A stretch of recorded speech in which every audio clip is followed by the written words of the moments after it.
Salut les Waterfist, on se retrouve pour notre pronostic du Quintet du 15 juillet 2022. Départ à 20h15 sur l'hippodrome de Cabourg. R1C3, prix des Élébores. Ce sera une course d'athlée, 34 000 € d'allocation, 2750 mètres à parcourir pour les 16 partants âgés de 7 à 8 ans.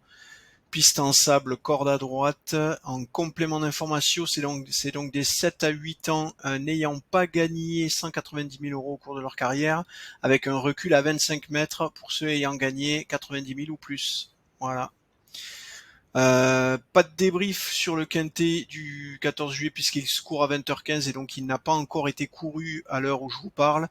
Par contre, sur le quintet du 13, je vous le rappelle, le prix de l'Opéra, on vous avait annoncé une course facile et effectivement, deux de nos trois premiers chevaux sont à l'arrivée.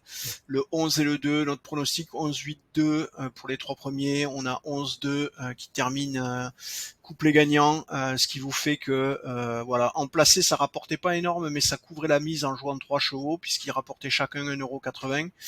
Donc petit bénéf, pas beaucoup, mais ça passait. Par contre, si vous étiez allé jouer du couplet placé, effectivement, pour 3 € de mise, vous rentriez un couplet placé à 4,60, soit 1,60 € de gain. Voilà, il y a toujours des petits trucs à prendre. Évidemment, on vous l'avait dit, c'était une course catégorisée jouable, et donc dans ces cas-là, les rapports sont pas exceptionnels. D'ailleurs, vous le voyez dans l'ordre sur le réseau PMU.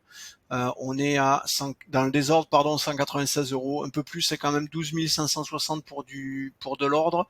C'est pas complètement, c'est pas dégueu, hein, on va pas se cacher. Hein. Personne ne crache sur 10 000 €, plus de 10 000 €, mais c'est pas non plus 100 000 € comme un quintet qui pourrait nous faire rêver. Voilà. Bon, allez, on a fait le tour sur ce débrief. On va se plonger dans notre quintet du 15 juillet. Le prix des Élébores, comme je vous le disais, sur l'hippodrome de Cabourg. Alors, on a droit au 7 Écrin du Lion, le 14 Falco de Douai, le 3 Forever Stone, le 10 Expeditious, le 11 Falco des Rochers, le 13 El Paso Blue, le 2 Fatal Gwen et enfin le 12 Forever Jill. Alors comme vous le voyez, les habitués ont repéré tout de suite la catégorisation de cette course, c'est une course jouable. Ça veut dire, comme vous le savez, des rapports pas exceptionnels, mais un quintet plutôt facile à trouver, enfin plutôt jouable, donc qui reste relativement simple à trouver en comparaison avec un quintet loterie, comme c'est le cas du quintet du 14 juillet. Donc vous le voyez, le 7 et le 14 sont actuellement ex-aequo à la première et deuxième place avec 18,51% de probabilité de terminer premier. 14,23 pour FR Everstone et 13,50 pour Expeditious. Vous le voyez donc en jouant les deux premiers chevaux de notre pronostic, vous êtes déjà à 38% de chance. Avec les trois chevaux, vous avez 52% de chance de trouver le gagnant. Ça peut être intéressant, surtout si la cote de ces trois chevaux est supérieure à 3 €. Ben forcément, vous serez rentable.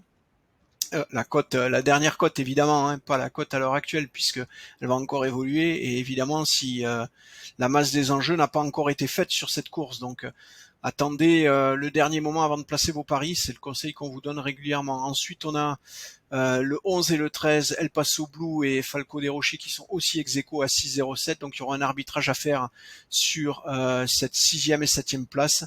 5e et 6e place, pardon. La 7 et la 8, Fatal Gwen et Forever Jill sont pas complètement ex-aequo. Il y a 0,6% d'écart entre les deux. Bon, voilà. À vous de voir, mais je vous déconseille d'aller chercher sur du 8, voilà. 8 chevaux, même sur du quintet, vous allez payer votre ticket beaucoup trop cher par rapport à ce que ça vous rapportera. Allez, on a fini pour aujourd'hui. Je vous souhaite une bonne soirée. Je vous dis à demain, bon jeu, profitez-en si vous faites le pont. Demain, nous, on sera au boulot. Allez, à demain, ciao ciao.